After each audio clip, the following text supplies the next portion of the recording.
Hello there guys, what is going on? Son of Chelsea back here again for another video, and I've got another great Chelsea guest on with me today to discuss all things Lampards, Blues. I wanted to get this guest on for a while. He's grown in the Chelsea community online this year. He is the host of the Grand Chat podcast with Jay McIntosh. Dami, welcome to the channel, mate. At the Grand Dam on Twitter. It's great to have you on the channel.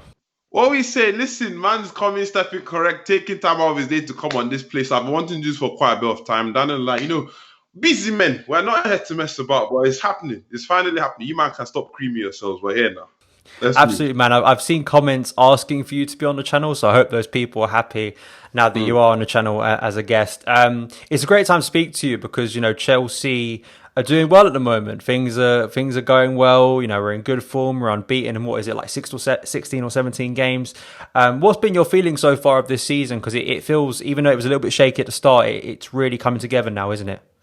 Yeah, obviously as things have unfolded and we're starting to see a system from Lampard, because that was one of my biggest criticisms. I was like, yo, boss, one day you play 3-4-3, then you take an L, it's 4-2-3-1, then 4-3-3, then back to 4-2. It's like you need to make up your mind. But now obviously he's coming, he's gotten all the players he wanted. And now everything seems to be working and flowing correctly. Do you know what I'm saying? You've got Thiago Silva linking up properly, Mason Mount connecting the play. I was skeptical about Kante playing in the DM position. I'm still ever so slightly skeptical that if we play a team that is really good at pressing, like maybe a Liverpool or like a Man City, that they could end up beating us up. But as far as things are concerned overall, I'm really happy. You can clearly see what he's trying to do, what sort of football he's trying to play. I really appreciated the fact that he stuck to his guns against Sevilla and against Tottenham, because it was in any other big game last season, Chelsea switching to a 3-4-3 or a 4-2-3-1 to kind of have some balance. But he was like, you know what? I'm going to play my football against you. I'm not going to adjust my tactics to accommodate anything you're trying to do. So big up to him on that front. Obviously, you've got all sorts of different players that I'm sure we'll talk about specifically very soon. But overall, as things currently are, 16 games unbeaten, 17 games unbeaten, you can't complain. You can't. Nitpicking would be considered doing too much. You know what I'm saying? You literally can't complain. Lampard, our brigade, them man are silent. You know what I'm saying? No words, nothing to say, but we're back in business, innit? We're back in business. Do you think Chelsea have really improved under Lampard? Because of course, last season, I guess it was weird last season because you always have to put the caveat of the transfer ban, you know, young players, the fact that Frank had just came in quite a difficult situation. I guess the comparison now would be, now he's got these new signings. I'm trying to compare him now to, say, Conte's first year or Sarri's year. You know, do you think compared to maybe those years, has Lampard improved Chelsea now? I definitely think there's been an improvement. You know what I'm saying? He got rid of all the players that were not up to Chelsea standard. You know what I'm saying? Cutting none of them out, keeping them on the bench. You don't see Alonso bombing down the flanks no more. You don't see Rudiger trying to defend. You don't see Kepa in goal. There are so many different things that have changed up. He's definitely improved the squad, getting rid of some people that are not really there and bringing in the youth. Obviously, I think Chelsea are on this, is it a 68 match run for having a youth player within the starting 11. I don't know if you know the number, but I can't really remember it myself, innit? But obviously he's done that, keeping the squad in check. Everybody seems happy. And I was chatting to, I can't remember who I was chatting, I think it was Matisse the other day, and I was like, there's no player in this squad that I do not like right now. Do you know what I'm saying? That under Sarri, we all have people that we didn't like. Under Conte, I most definitely didn't like some certain individuals.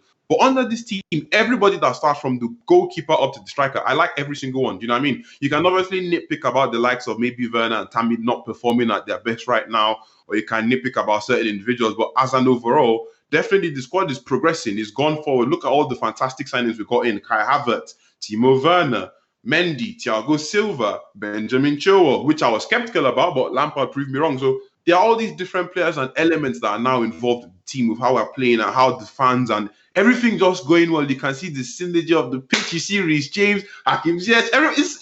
It's exciting. Do you know what I mean? It's exciting to be a Chelsea fan right now. So yeah, man, he's 100% improved the squad. Definitely has improved the squad. That's something I'm really happy about. What do you think about sort of the way he's managed this squad as well? Because I think that's been quite impressive in sort of the Champions League midweek games and sort of the worry about fatigue going into the Premier League games as well. I felt he's rotated very smartly, and I think that Sevilla game was a prime example of sort of the strength of this squad. I mean, is that something? Because to me, that back four, especially three of that back four, excluding Dave, really impressed me that night. And I know we can look at the other night against Krasnodar, but that's a bit of a dead rubber game, isn't it? I mean, it's not the same. For them to play, say, Emerson, Rudiger, Christensen in what was, to me, quite an important game to get get top spot and perform so competently in front of Mendy. Do you think there's now some improvement as well for those players, and there's clearly harmony in the dressing room? I mean, like you said, that's what the thing is. I hate to nitpick at certain individuals, especially when I used to because I used to be a big Kepa fan, quote unquote. Nobody should tag me on that, but I was like support. But Kepa tax was real. Do you know what I'm saying? It genuinely was a real thing. I don't want to be that guy, but come on, concede against Krasnodar. I know it was a good shot, but do you know what I'm saying? Like there were so many elements lacking in this game. So the back line, I've always felt like our back line wasn't that bad. I've always been anti-Rudiger right from time, even before I had 100 followers on Twitter. I've always been like, yo, this guy is not my cup of tea. But you could tease a good centre-back. You know what I mean? Christensen is an okay centre-back. These are okay players. They shouldn't be starting for Chelsea week in, week out. But the fact that we've now got a goalkeeper that actually, sorry to say, knows what they are doing in the back post, it changes the whole thing fantastically. Do you know what I'm saying? So you now actually have a chance. So if I'm having a Rudiger Christensen in front of Mendy, I'm going to be like, but I wouldn't really be too pressed. Do you know what I'm saying? So, but now definitely the fact that there's now more of like a system to play,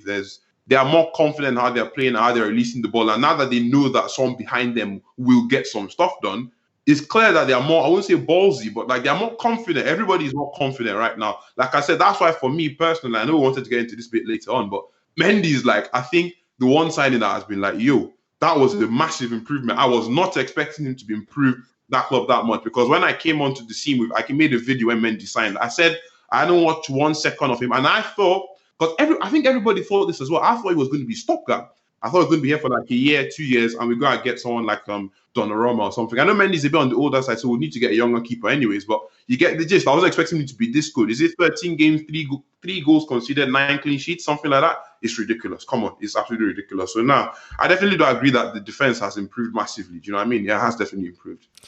Is there any player that's like, you just mentioned Mendy, is there any player that's like massively surprised you? And it doesn't even have to be a new signing, just generally that's surprised you this season for how good they've been? Massively. I mean, Mendy is definitely the top.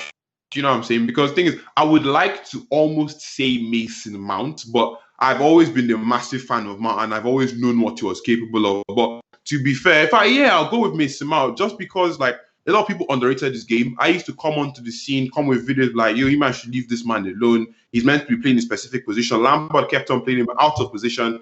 Start of the season was playing out of position, but look at him now as a number 8. Look at the number of chances. I think he's topped the charts for chance creation at Chelsea this season. That's phenomenal. Look at him. He's 21, 22, young lad, getting all things getting done properly, sorting out the play very well. A lot of people they don't understand how important he is in that midfield. You saw the thing with Pogba. But boom, everybody been trying to unlock him for the past 5 years. Nothing is happening with that man. They thought he could come in and displace Mount.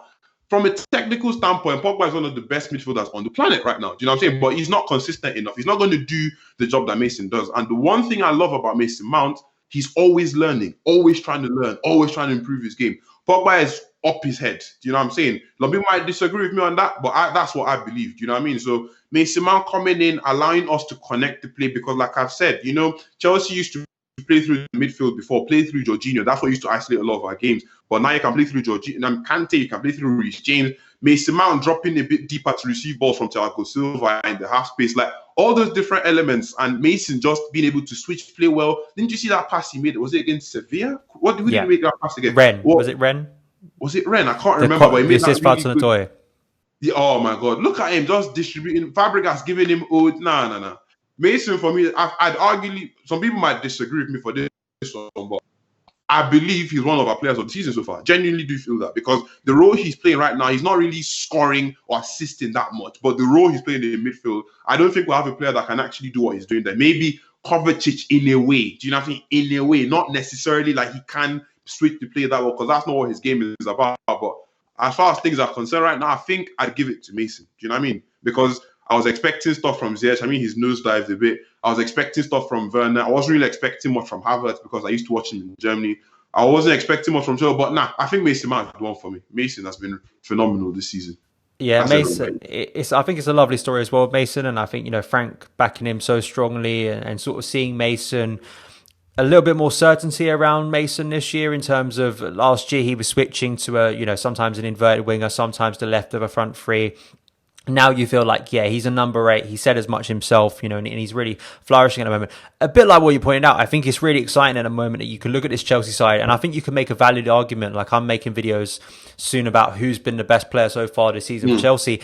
And the great thing is, it's very difficult to make I don't think there's one clear outstanding candidate. That's not because we don't have anyone that good. I think it's because there's a lot of options you could make and a lot of arguments you can make towards defensively. You could look towards nearly all of that main back four, Mendy. You could look towards Chilwell's improvement. N'Golo Kante, he's been incredible recently. You've said Mason. I think in the front three, I look at, even though he's had a few difficult weeks, I think Tammy's impressed so far this season. I think Ziyech had some incredible games as well. So that's the exciting thing, isn't it? That there are so many ways that this Chelsea team can hurt you. And I think that's been the issue in the past with, say, Eden Hazard, where you just look towards one player. And is that something that really excites you, the fact that a team can't just go, I'm going to shut down this player, and you can shut down the whole system?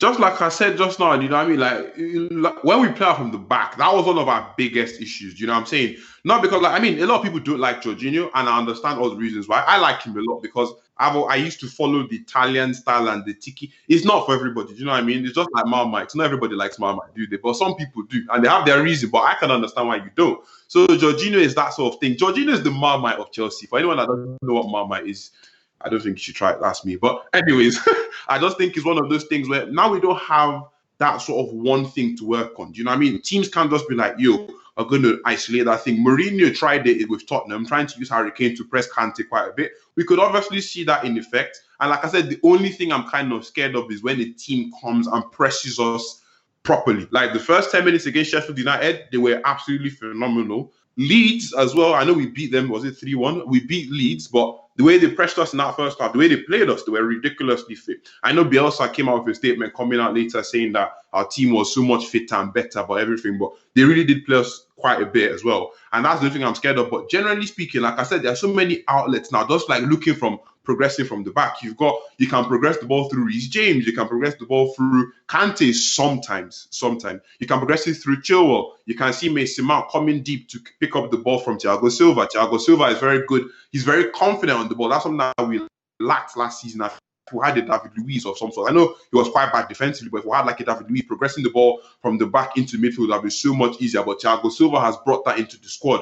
When you go up front, you've got different types of strikers. You have a Giroud can hold up the ball, get people running in behind. You've got Timo Werner. You've got Tammy Abraham. I know they've been missing quite a few chances recently, but I mean, it's inevitable. Do you know what I'm saying? I know a lot of people use the excuse that Chelsea make a lot of chances. That's why they're scoring goals.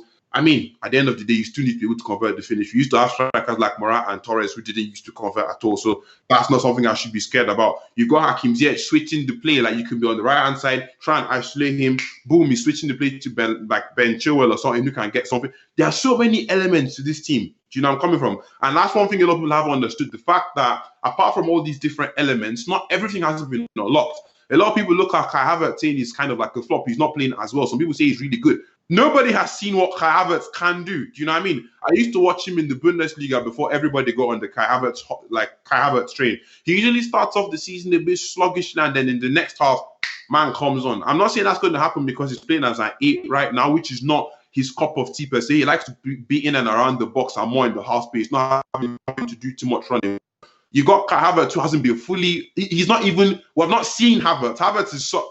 I can't literally, man. Havertz gets me excited, but there are so many different elements to this team now that you can't really isolate one particular part. I mean, I do think it does require some specific people to do their part consistently. Someone like Ziyech switching the wings. If Ziyech isn't really on it, then it sort of leaves the ball isolated on that right hand side, which can cause a bit of issues, like it did.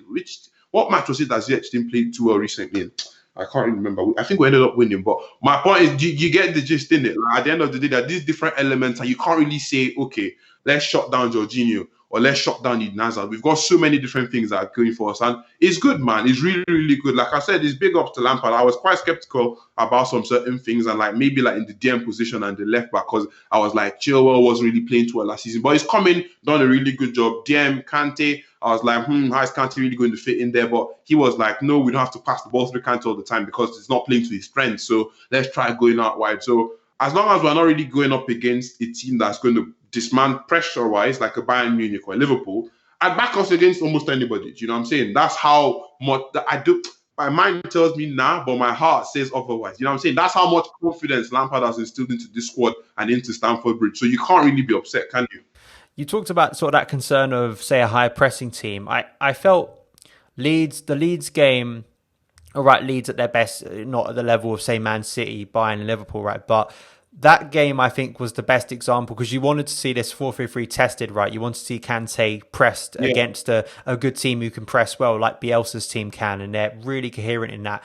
What impressed me about that game, and I don't know if it's the same for you, tactically, how we struggled early on, but then by the second half, the game changed and we shut down that sort of threat. Do you think tactically we're a much more intelligent team this year? That's what I see, because to have those issues early on, like if Chelsea of last season went 1-0 down like that so early on, like against Sheffield United as well, I would have been very concerned. This year, you feel a sense of, even if we have issues in a game, Lampard tactically, or the players on the pitch, the leadership of Thiago Silva, what we have, the system can work out those problems.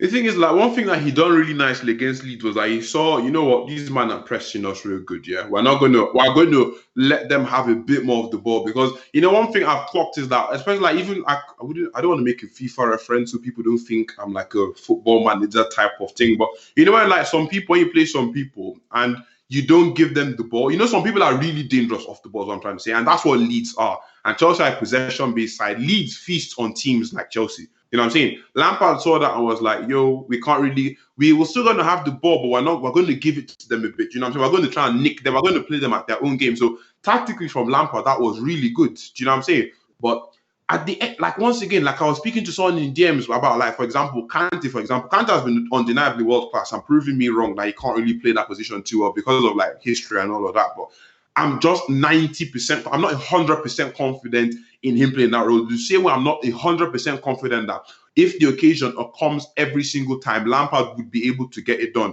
Now, you don't always have to be spot on every single game. You know what I'm saying? That's not possible. We're all human beings. There's a flaw rate. Even machines aren't 100% efficient. But at the end of the day, there's just that little percentage of me that goes, sometimes Lampard might not. We saw it last season. You know what I mean? There were some times last season where his tactics were so spot on. His substitutions were so spot on. Do you know where I'm coming from? And I know when you look at certain things in hindsight, for example, when we played against Manchester United, that game, everybody was pissed off. I was pissed off as well. I was like, why are we doing this sort of defending against United? We spent 220 million and we're out here trying to pack the bus like Prime Jose Mourinho. That don't make too much sense in it. But when you look at it in hindsight and stuff is working well, you're like, okay, that was really quite good. That was fairly done. And even against Tottenham, I mean, some people might say that we were trying to keep our shape and stuff like that. But once again, there are some points in his game, especially his substitutions. I think they come a bit too late sometimes. But I mean, who knows? At the end of the day, like I don't get paid to do the job. That's why I keep telling people. So tactically, I'm not claiming to be ahead of the curve or none of that nonsense. You know what I'm saying? But from my perspective, okay, from a fan's perspective, I feel sometimes Lampard is a bit sluggish with how he gets stuff done. Don't get me wrong, he has improved from last season. Definitely there's an improvement. You can see that the fact that he's sticking to his guns against certain opposition just shows you how confident he is what he's doing. And when he's confident in what he's doing, it puts confidence into the players. Do you know what I'm saying? Because if you've got like players where you're like, oh, this man is changing the tactics against this man, against that man, it puts a lot more stuff in their head and it sort of brings down confidence a bit. So the fact that all that is done, he's definitely improved tactically, but I don't think he's improved tactically to the point where I can back him every single time. Does that make any sense? And would I back Lampard's tactics against Bayern Munich? I don't know. Do you know what I'm saying? Would I back it against certain opposition? I don't know. For example, I see what we did against Leeds from the tactical shift. That giving Leeds the ball. They're going to sort of like mess up a little bit. What's he going to do against the Liverpool team that don't need the ball and can be deadly with the ball? Do you know what I'm saying? What's he going to do against the upper echelons of the footballing world? I mean, once again, a lot of people say we've only beaten teams that are below 13th and below 6th and whatnot. But once again, he's giving me enough confidence for me to not ask all these questions. You know what I'm saying? I'm throwing them up because, like I keep telling people, there's no need to shy away from stuff like that because that's what brings about the conversation. Do you know what I'm saying? But would I back him against certain opposition? In here, yes. Do you know what I'm saying? But up here, it's like, he's not there yet because he's only been in management for 3 years. But overall, definitely, he has improved tactically. I can't take that away from him. He has. I think that's a real fair assessment, to be honest. And unfortunately, like it was a bit like when we were getting that winning run up to the Spurs game. Everyone could turn around and go, these are games Chelsea's supposed to win. But it's like, until we played Spurs, you were never going to get the answer right. And I feel with this run, it's the same sort of thing, isn't it? I think people will sort of change, maybe if you're really harsh against Lampard, I think you'd sort of change the goalpost constantly and sort of go, if he keeps on winning games, everyone will go up to, well, what about when we play Arsenal? What about when we play Man City? And I think that at the moment, I think you've just got to be optimistic about where the team's going. I still think it's very early on in the season. I mean, everyone talks about the Premier League and sort of whether Chelsea can win it or not. Where do you stand on this? Have your sort of pre-season expectations shifted at this point, or are they still sort of at the same place? At the start of the season, I looked at because the thing is, a lot of people, I mean, you might disagree with me on this one, but I felt when we made all those signings in any other tenure, okay, if any other manager made those signings, you'd be like, yo, we should be winning the league. Now, for some people, they felt, yo, this man is just getting his first set of signings and all that. But if you think about it from last season, how do you really improve? Because we were well beyond expectation last season, right? But whether we were beyond expectation or not, that has set a bar and a standard that you need to do better than this season with this squad. Finishing fourth or third this season, despite how we're playing, is not good enough. Do you know what I'm saying? In my opinion. Except it's like, so like if we're finishing third, we need to be with the pack. We need to be with Liverpool and Tottenham and City or whatnot. We need to be well with them. We're not meant to try and cross the line. Do you know where I'm coming from? I wouldn't even be too satisfied with that. I'd be asking all sorts of questions because we spend so much money. However, with the way we're currently playing, and I said this as well when we signed the players, not because I do know these players see what we tweet and they see all the different stuff that we do, but at the end of the day, I'd back this team to win the league. Do you know what I'm saying? I feel like it's something that could happen. A lot of people might call me crazy, but it's something that can happen. And if we're being all ban aside, everything aside, should be happening. I'm not going to say if we don't win the league, I'm going to be upset. That's not what I'm saying, innit? But I wouldn't be surprised if we ended up winning the league. I tweeted about this even before the season started. I was like, look at this 11. Look at what Lampard done with the youth last season was phenomenal. Why can't he do something much better? People are saying, oh, he needs to gel, blah, blah, blah. Just making sort of, I don't want to call them excuses because, I mean, they kind of are, but like not really type of thing because they were valid. But at the end of the day, when you look at all the different elements and pieces, now, man, I really think it's something that could happen. Because with how confident we are, I think we can win the league. We can win the UEFA Champions League, and I think we'll win the World Cup. Do you know what I'm saying? I think we can win the World Cup even. It's mad. So that's how I feel about this squad right now, personally.